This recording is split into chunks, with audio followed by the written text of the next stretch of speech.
Meus amigos, boa noite. Estamos de volta. Antes de começar o nosso trabalho, uma explicação com relação a esse quadro que vocês estão vendo aí. Há uns 5 anos, talvez 6, estivemos em João Pessoa, na Paraíba, para dar esse curso de antibióticos e eu vi esse quadro faz parte de um mural no auditório do Conselho Regional de Medicina da Paraíba. A pintura me encantou. Eu fotografei e transformei numa espécie de papel de parede da minha aula de tetraciclinas. Aqui nós temos uma família de antibióticos que perdeu o prestígio com o passar do tempo por dois motivos. O mais importante é a questão da resistência cruzada entre todos os componentes do grupo. Isso estragou, de certa forma, o grupo. Não invalidou, mas estragou. E outra razão importante é que as tetraciclinas deixaram de ser usadas em infecções graves pela via parenteral porque causava muito inconveniente, principalmente flebites. Então, é um grupo que está ressuscitando agora, nós veremos daqui a pouco como e por qual motivo. Mas mesmo as velhas tetraciclinas ainda têm boas indicações. É uma pena que elas não estejam no arsenal terapêutico do SUS, mas trata-se de antibióticos que são acessíveis e têm a sua utilidade. Vamos começar. São antibióticos de amplo espectro, é verdade que esse espectro estreitou um pouco com a resistência microbiana, e são bacteriostáticos que interferem naturalmente com a síntese proteica da bactéria. Então fica implícito que uma tetraciclina, que tem que agir no ribossomo, tem que penetrar na célula bacteriana. É importante essa noção para entender alguns fenômenos que vão acontecer. Aqui nós temos o grupo das tetraciclinas, o que restou. Então, nós temos dentro do grupo das tetraciclinas um componente que é chamado de tetraciclina. Nós temos a minociclina, doxiciclina, amadaciclina, ainda em testes, e a tigeciclina. Vejam bem, o laboratório farmacêutico que lançou esse antibiótico tentou desvinculá-lo das tetraciclinas, alegando que, na verdade, a tigeciclina é uma glicilciclina. Realmente é uma espécie de subfamília, mas nós vamos adiantando que as glicilciclinas são derivados das tetraciclinas e, consequentemente, nós consideramos como uma nova tetraciclina, com um potencial muito bom, com uma atividade muito boa, inclusive enfrentando bactérias multiresistentes, e essa é a razão por que eu disse agora há pouco que o grupo estava ressuscitando às custas dessa subfamília, chamemos assim, que não é um antibiótico, digamos, de uma espécie, de uma característica nova. É um antibiótico derivado de uma tetraciclina, mais especificamente minociclina. Mas vamos começar do começo. Falamos agora há pouco da questão da resistência. Vejam só, a resistência é cruzada, ou seja, se uma bactéria é resistente a uma tetraciclina, será a todas. Isso, consequentemente, prejudicou muito o grupo. E entende-se que essa resistência ela se instalou assim com uma certa facilidade, porque ela é mediada por plasmídio. Nós vimos insistindo desde a nossa primeira conversa que a resistência por plasmídio é extremamente perigosa porque é praticamente transmissível. E a maneira como a bactéria resiste à tetraciclina é impermeabilizando a sua membrana citoplasmática. Então, a tetraciclina não consegue penetrar e, consequentemente, não chega ao ribossomo para atuar sobre a síntese proteica da bactéria. Então, visto isso, nós passamos imediatamente à farmacocinética das tetraciclinas. Disse agora há pouco que elas deixaram de ser utilizadas pela via parenteral por conta de provocar flebite. Então, hoje, as tetraciclinas clássicas, com exceção da tigeciclina, das gliciciclinas, elas são usadas pela via oral e têm uma boa absorção intestinal. No entanto, é preciso considerar um fenômeno extremamente importante. Essa absorção é prejudicada por substâncias alcalinas e facilitadas por substâncias ácidas. Nós não aconselhamos a utilização de substâncias ácidas para facilitar a absorção das tetraciclinas, porque elas por si só já provocam irritação gástrica. Imagine associadas a substâncias ácidas. Por outro lado, nós salientamos que se alguém usa uma tetraciclina e sofre desconforto abdominal ou pirose ou dor epigástrica, não deve, pode, mas não deve tomar nenhuma substância alcalina, nenhum antiácido, porque essa substância alcalina, inclusive leite, vai provocar aquela ação do antibiótico e impedir a sua absorção. Então, é fazer com a mão e desfazer com a outra. A substância alcalina provoca aquela ação das tetraciclinas e, consequentemente, impede a sua absorção. É importante que nós, ao prescrevermos uma tetraciclina, orientemos o paciente para que ele não use com leite. É um costume do nosso povo tomar com leite para proteger e tem uma certa razão com outras substâncias, mas não com essa. Elas difundem-se bem por quase todos os tecidos e líquidos orgânicos, porém, tem uma preferência por tecido em crescimento rápido. E se nós associarmos isso à noção de que as tetraciclinas atravessam a membrana placentária, então nós podemos concluir que elas não devem ser utilizadas na gestante por conta dessa preferência pelo tecido em crescimento rápido, leia-se embrião e feto. Né? Então, em outras palavras, tetraciclina é teratogênica. Além disso, ela tem também uma preferência muito grande de fixação nos ossos, inclusive isso aí impõe uma limitação, ela não deve ser usada em crianças abaixo de 8 anos de idade, porquanto ela pode se fixar nas epífises ósseas e prejudicar o crescimento do osso, e além de mais, tem também uma preferência muito grande, uma fixação muito grande pelo tecido dentário. Isso vai dar um efeito indesejável, que veremos daqui a pouco, que são as manchas, a coloração permanente dos dentes, quando utilizado numa criança ou no recém-nascido, um lactente, ou até mesmo durante a gestação. Não atravessam bem a barreira meninge, isso aí não tem mais nenhum valor, porque ninguém vai pensar em tratar uma meningite com um antibiótico utilizado pela via oral, mas é preciso pensar que a tigeciclina, que ao nosso ver é uma nova tetraciclina, ela é utilizada pela via parenteral. E, além de mais, as tetraciclinas têm alta concentração biliar. Isso é interessante, porque pode ser uma opção no tratamento das colangites, desde que a bactéria seja suscetível. Eliminação. Aqui nós vamos ver o seguinte, um grupo que não se comporta de forma uniforme. Nós vemos, por exemplo, que os beta-lactâmicos, todos eles, se eliminam pela via renal.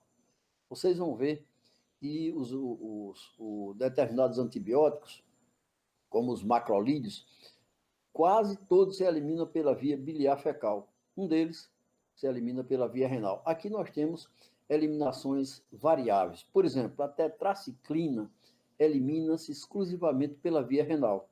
Já a minociclina é eliminada pela via biliar fecal. No entanto, 10% do antibiótico que sofre esse processo de eliminação é reabsorvido, entra no chamado ciclo enterohepático e, portanto, vai ser eliminado pela via renal. É uma noção importante, porque, nesse caso, nós temos que considerar que nós temos duas tetraciclinas que passam pelo rim. Essa totalmente, essa parcialmente. Finalmente, a doxiciclina, que tem uma eliminação puramente fecal. Ela chega à luz intestinal cedida pelo enterócito. Ela não passa sequer no ciclo biliar.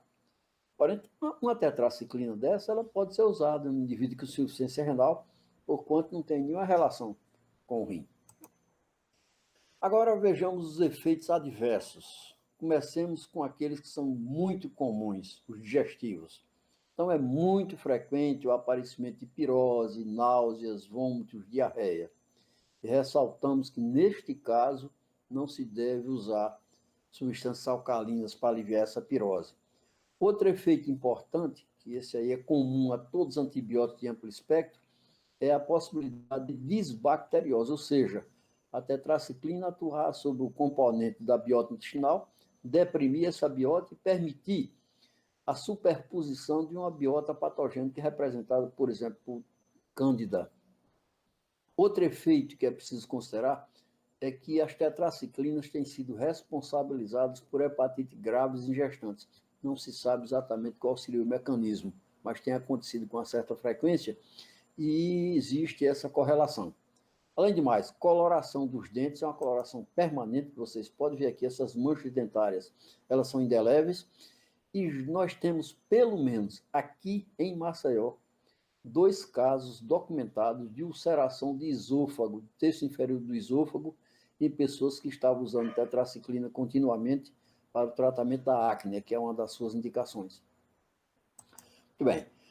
Outra complicação importante, uma complicação renal, é a chamada síndrome de Fanconi, que consta de glicosúria, proteinúria e fosfatúria, e é provocada, bem, mas aí nós podemos ficar tranquilos, pelo uso de tetraciclina vencida.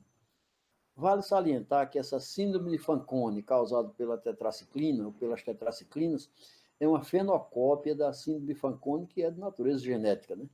Mas é um efeito que pode ser muito bem evitado, porque é interessante se verificar o prazo de validade do antibiótico.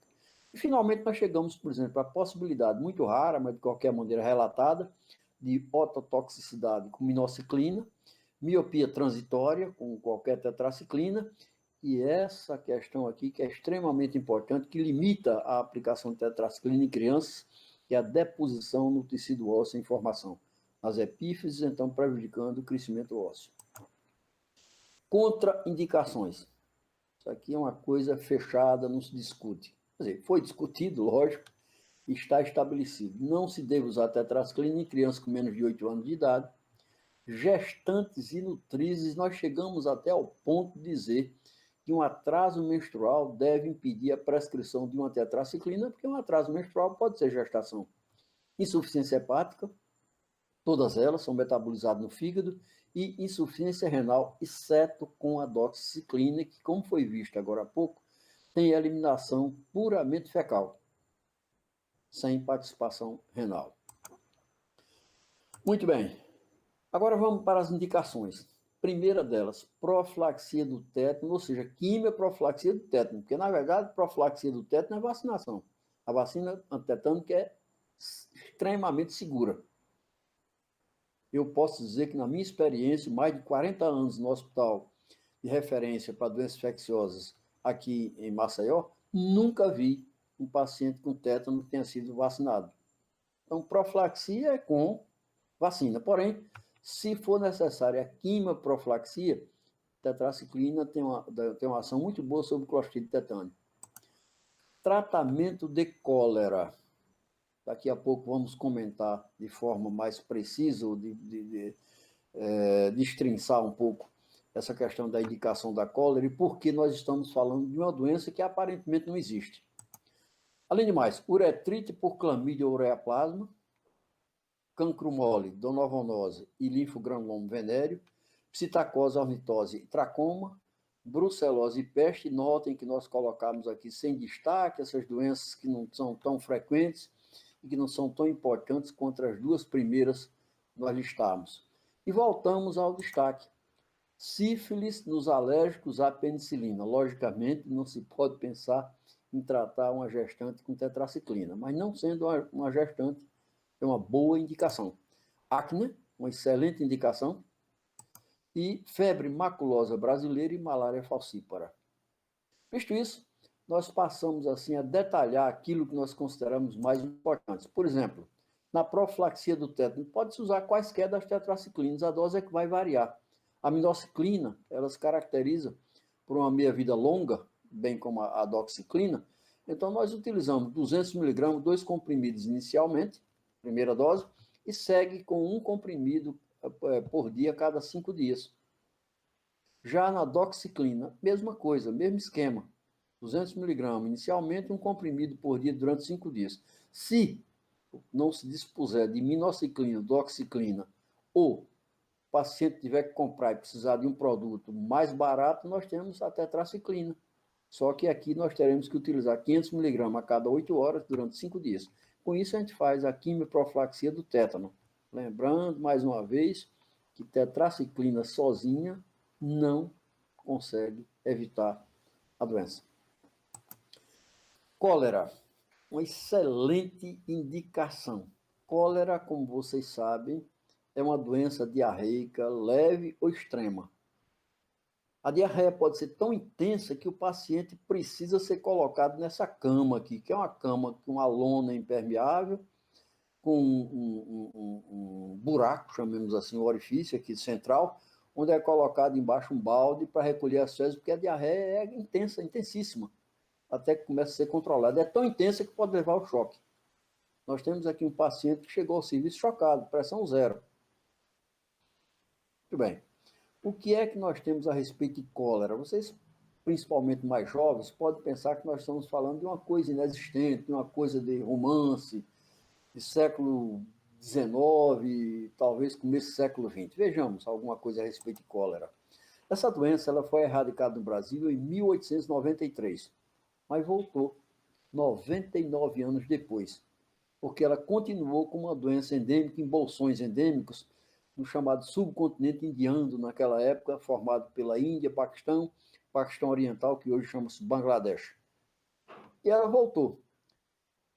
Interessante é que, a partir da Índia, ela começou a se expandir para as antigas colônias portuguesas na África, que naquela época começava o seu movimento de independência, e nós pensamos que iríamos receber cólera a partir de portugueses que migrassem para o Brasil. No entanto, ela veio via Pacífico e não via Atlântico. A cólera entrou no Peru, do Peru desembocou na bacia amazônica e aí tomou conta do Brasil quase inteiro. Me parece que só escapou o sul, porque até o sudeste também sofreu.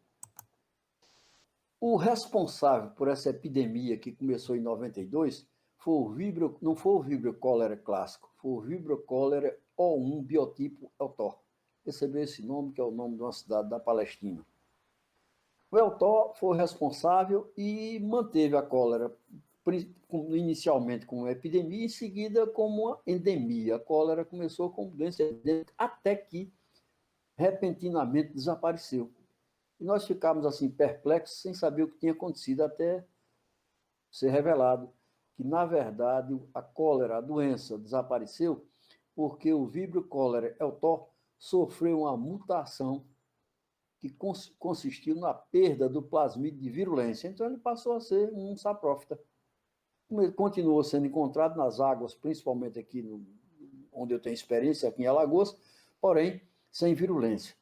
Infelizmente, em 2018, no rio de uma cidade do norte de Alagoas, chamada Porto Calvo, o Vibrio cólera O1 biotipo Eltor foi encontrado, foi testado e readquiriu a virulência. Então, cólera, por si só, já é uma ameaça para nós.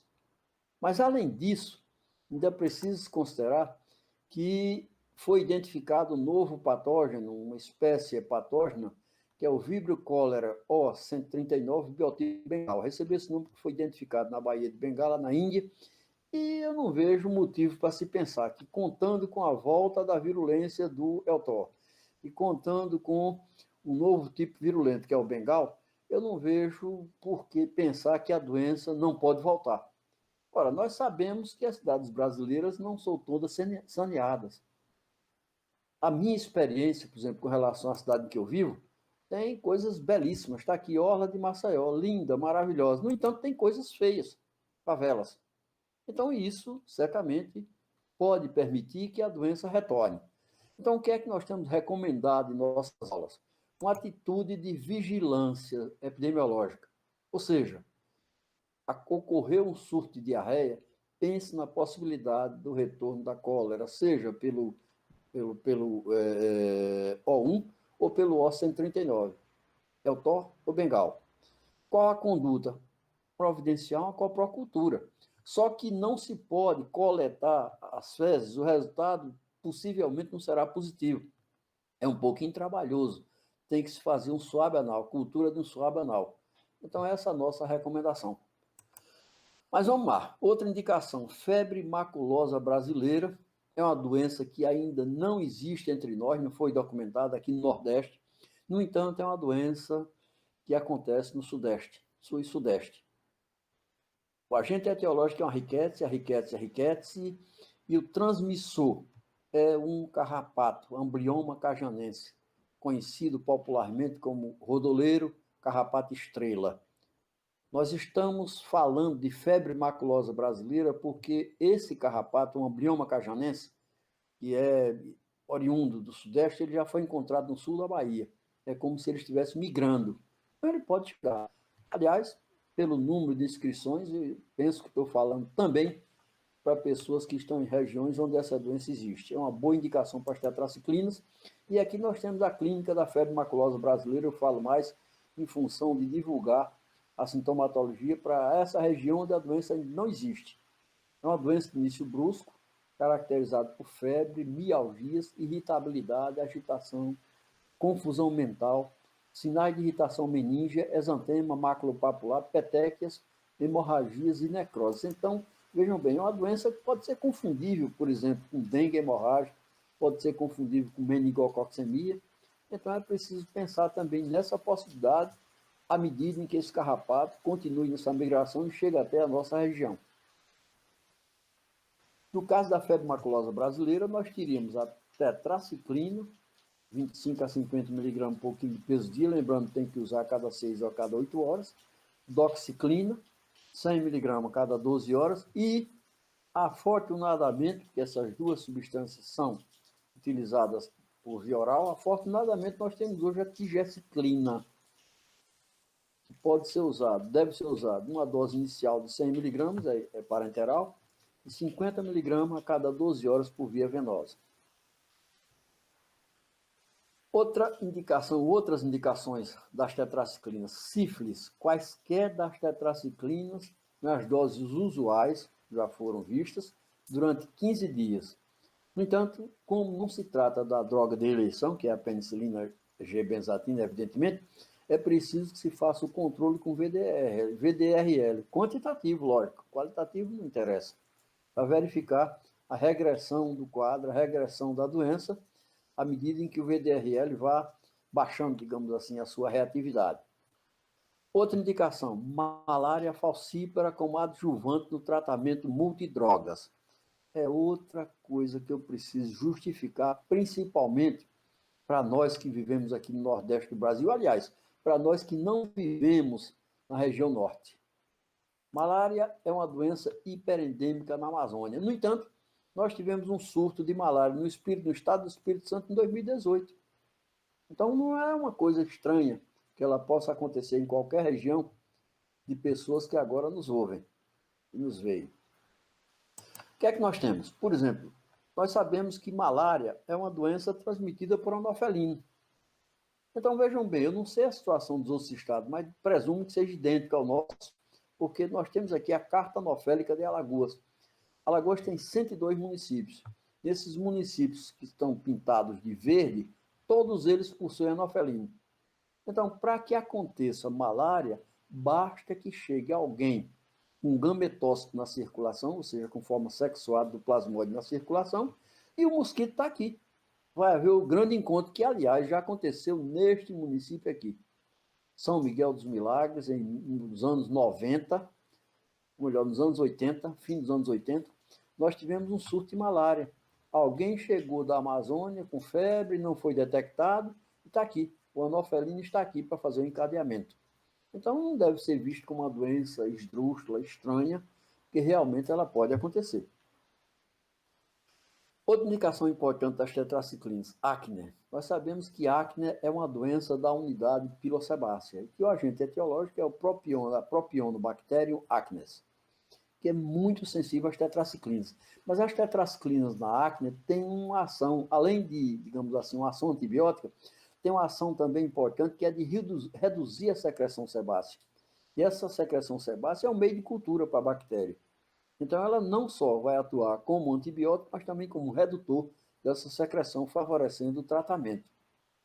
Nós temos aqui várias opções. Além de mais, as tetraciclinas são lipossolúveis e sofrem uma grande concentração nessa unidade pilosebácea. Então, as opções que nós temos: minociclina, 50 a 100 mg, uma ou duas vezes durante 30 dias. Doxiclina, 50 a 100 mg, cada 12 horas, 30 dias. Tetraciclina, 500 mg, 12 horas. Não precisa fazer aquela posologia, digamos, básica de 8 em 8 horas, porque o que nós pretendemos aqui é usar durante muitos dias para que elas se concentrem na unidade pilosebácea. E aqui vem um comentário que eu gostaria de fazer sobre uma tetraciclina que é usada especificamente para isso. É a limeciclina. Olha, a nossa experiência mostra o seguinte, e aliás não é só a nossa experiência, como a experiência de colegas dermatologistas, que diz o seguinte, que o resultado com a limeciclina e a doxiciclina é um resultado idêntico, com a diferença que a limeciclina é uma tetraciclina muito cara. Então, para quem vai prescrever, paciente do SUS também tem acne, também tem direito ao tratamento. Então, a limeciclina é inacessível. A tetraciclina não existe na rede pública. Se o médico tiver que fazer uma prescrição para um paciente do SUS, vejam bem, é preferível prescrever uma delas, especialmente a doxiciclina, que é uma tetraciclina que tem tido um bom efeito, segundo os dermatologistas, no tratamento da acne. Vamos agora às interações. Não se deve usar um antibiótico sem saber se ele vai sofrer alguma interação. Se a interação for boa, ótimo, vamos bater palmas. Se a interação for negativa, é melhor evitar. Primeiro, como todo bacteriostático, as tetraciclinas antagonizam o beta-lactame. Se a bactéria for sensível à tetraciclina, essa bactéria vai parar o seu processo de multiplicação. E os beta-lactâmicos só atuam se a bactéria estiver se multiplicando. Outro antagonismo importante que já foi falado e vamos repisar é o antagonismo com sais de cálcio, magnésio e alumínio. Esses sais provocam a quelação das tetraciclinas, impedindo a sua absorção. Nós vemos uma interação do que já falamos na nossa primeira aula, que é a questão da interação com os antiepiléticos, anticonvulsivantes, fenobarbital e dantoína e carbamazepina. As tetraciclinas aceleram a metabolização dessas três substâncias e o paciente que não tinha convulsão, porque estava tomando a dose correta, com essa aceleração do metabolismo pode sofrer essa convulsão, pode ficar descoberta. Então, precisa de atenção. Mormente, se o tratamento com a tetraciclina for prolongado. Vejamos agora as particularidades de cada uma. Comecemos com a fosfato de tetraciclina. Tem uma absorção oral razoável, permite a sua utilização por essa via, eliminação renal em atividade, meia vida de 8 horas, vamos respeitar, e a posologia básica é 20 a 40 mg por quilo de peso dia. Outra, minociclina, muito boa absorção oral, a coisa está melhorando, eliminação biliar, naturalmente lembrando que existe a absorção e aquela passagem pelo ciclo enterohepático, com reabsorção e eliminação 10% pela via renal. Dose inicial, 200 mg, ou seja, 2 comprimidos. Tetraciclina não existe suspensão, claro, não se usa em criança. 2 comprimidos e continuar com 100 mg a cada 12 horas. Depois encontramos a doxiciclina, excelente absorção oral, eliminação totalmente fecal, dose inicial 200 mg e continuar com 100 mg a cada 24 horas, que é a meia-vida dessa tetraciclina é 23 e uma fraçãozinha que pode arredondar para 24. Agora, vamos para um tipo assim, de tetraciclina muito interessante, infelizmente, ou felizmente ainda em testes, que é a amadaciclina, derivado da minociclina, é utilizado pela via oral, tem um espectro amplo, notem bem, dentro dos gram-positivos, tem a virtude de atuar sobre Staphylococcus aureus resistente à meticilina. Nós continuamos com essa tradição de dizer resistente à meticilina, mas seria melhor que nós disséssemos, meticilina não existe mais, então resistente à oxacilina, que é a isoxazolil-penicilina ainda no mercado. Ação também sobre enterococcus resistente à vancomicina e ação sobre o streptococcus pneumonia resistente à penicilina. Então, muito interessante. Já com os gram-negativos, ela consegue lidar com Escherichia coli patogênica, Klebsiella pneumonia, Haemophilus influenza B. Então, é uma promessa muito boa. Eu repito, infelizmente ou felizmente, está em testes. Vejamos o que é que vai sair daí. Chegamos agora às glicilciclinas. Eu já disse exaustivamente logo no início que eu considero as glicilciclinas como derivado das tetraciclinas e não um novo antibiótico. Nós podemos, no máximo, considerar como uma subfamília das tetraciclinas. Então, aqui a gente vai ver o seguinte, tem virtudes. Antibiótico semissintético derivado de uma tetraciclina, espectro alargado, isso é a primeira grande virtude. Outra grande virtude, menor sensibilidade aos mecanismos de resistência bacteriana. Então, claro, o comportamento mudou, mas nem por isso deixa de ser uma tetraciclina. Ação sobre multiresistentes, gram-negativos e gram-positivos. Agora, uma limitação, que não desmerece ninguém. não agem sobre pseudo-hormônio e proteus. Para agir sobre pseudo-hormônio é preciso ter muita virtude. A única glicilciclina que está sendo utilizada é a tigeciclina, com o nome comercial de Tigacil. Então, quem é tigeciclina? É um antibiótico derivado da aminociclina. Então, é uma tetraciclina. As virtudes foram enumeradas, amplo espectro, ação sobre bactérias multiresistentes, etc.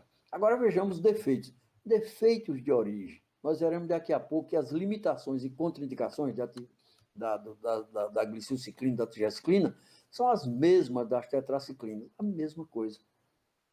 Vamos lá. É bacteriostático, como só vai acontecer com toda a família, age sobre a síntese proteica da bactéria, ligando a nível do ribossomo. E agora vejamos a sua farmacocinética, utilizadas pela via parenteral. É um antibiótico que não pode ser, digamos assim, vulgarizado, se me permite o termo, pela utilização oral, pela sua potência antimicrobiana, pela sua ação sobre multiresistentes, pelo seu espectro alargado, ela deve ser usada realmente pela via parenteral. É um antibiótico hospitalar.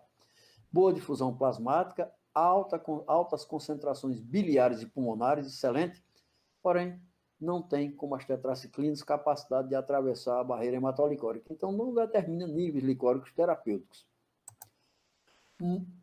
Mais uma virtude. Nesse ponto, ela difere, digamos assim, da sua origem.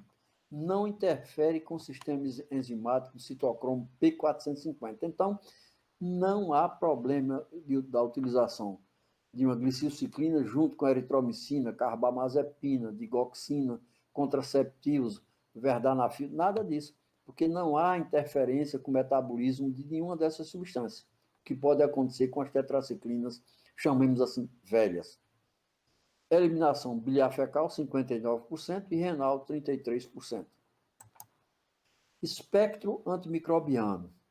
Ação sobre cocos gram-positivos. Ora, na hora que a gente fala em cocos gram-positivos, a gente deixa de lado o Streptococcus pyogenes, que é muito sensível a outros antibióticos, penicilina, macrolídeo, sulfatrimetropina, etc. Vamos pensar em estafilococos sensíveis e resistentes à oxacilina, que já mudamos, em vez de meticilina, oxacilina. Meticilina não existe mais.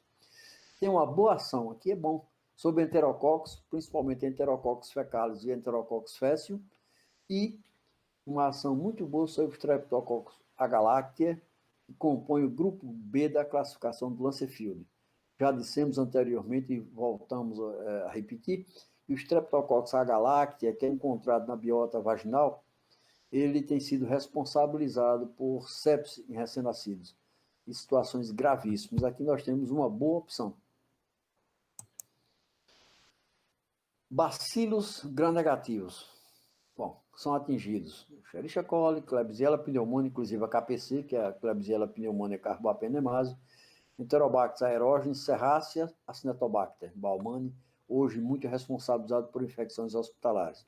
Agora há pouco, quando eu falei na indicação das infecções por Streptococcus agalactiae, eu dizia o seguinte, que tem muita importância por conta da possibilidade de sepse em recém-nascido. E eu, aparentemente, me contradisse na hora que eu falei isso, porque nós sabemos que uma tetraciclina, e aqui nós estamos lidando com uma, tem uma contraindicação em recém-nascidos e gestantes. Mas vejam bem, é uma contraindicação que pode ceder a uma indicação maior se a vida desse recém-nascido estiver em jogo.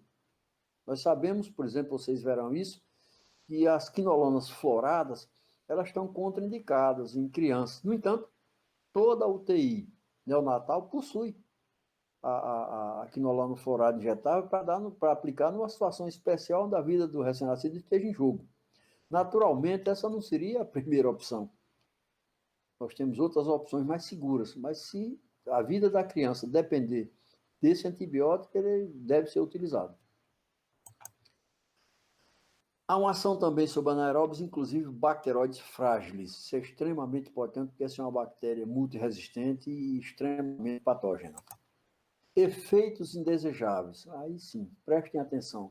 Náuseas, vômitos, diarreia. Desbacteriose, é de se esperar. Né? Manchas dentárias, coincidência, né? colite pseudomembranosa, pelo Clostridium difficile. Enfim, os mesmos das tetraciclinas. Limitações. Não devem ser usados em grávidas, nutrizes e menores de 18 anos, salvo numa situação especial onde não exista outra droga que possa substituí-lo. E a grande limitação, não age sobre pseudomônados e proteus.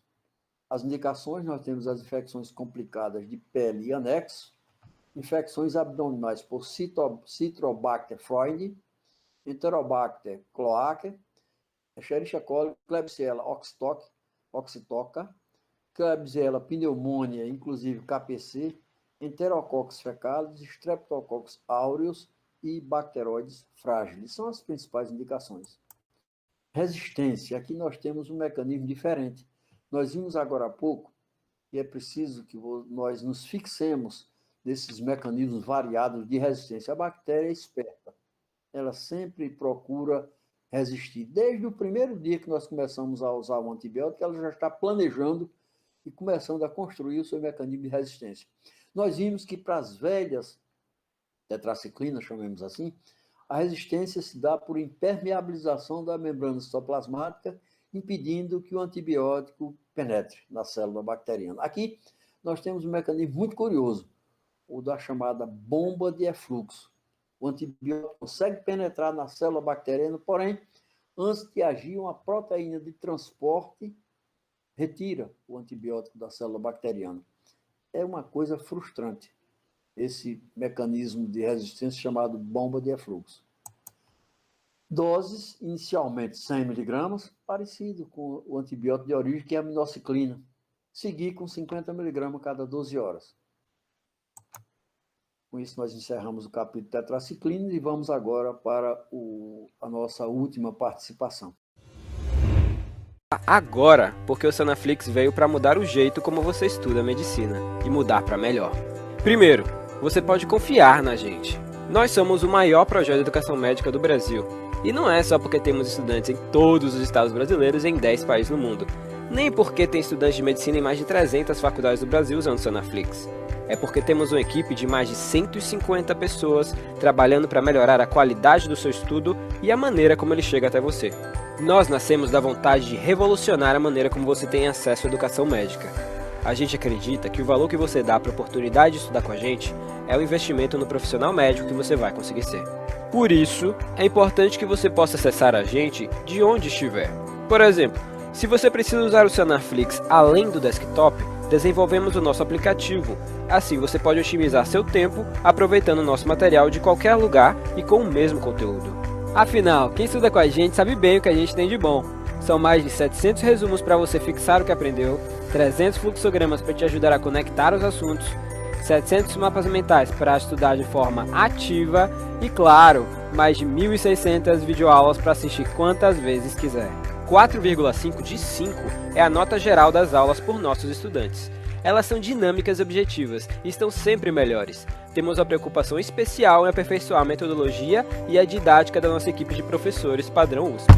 Eu acredito no Sanaflix e eu invisto meu tempo na preparação das aulas porque eu lembro de mim. Quando eu estava no 4º ano, eu tinha a disciplina da reumatologia que era muito difícil, eu quase bombei.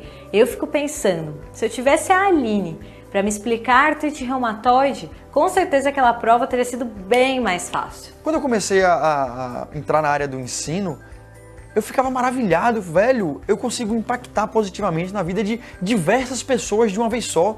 O número de pessoas que eu estou impactando, velho, que eu estou ensinando e capacitando eles para que eles vão na extremidade lá, possam ajudar as pessoas e melhorar, sabe? E fazer um atendimento adequado, fazer um atendimento bem feito. Isso é sensacional, velho. Isso é muito reconfortante. Estudar medicina não pode ser caro, tem que ser fácil. Aproveite nossos planos e assine agora. A partir de R$19,50 por mês você pode ter acesso a todo o conteúdo sem restrições. E se você ficou ainda na dúvida e quer fazer um teste, fique à vontade. Experimente o Sanaflix por 7 dias agora.